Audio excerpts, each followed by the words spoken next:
Barau kin ji me kika ce kuwa? Your Excellency. Duk abin da zai shushi mutanenku kina goyon baya? Sosai ko Your Excellency.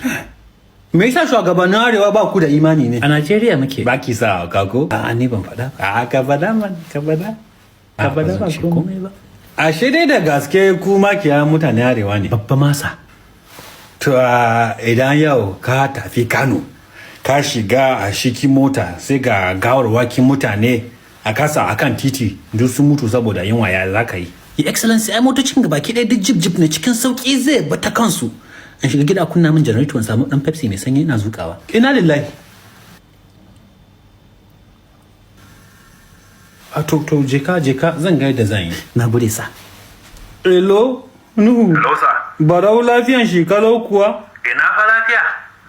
Shi ma ya zama irinmu.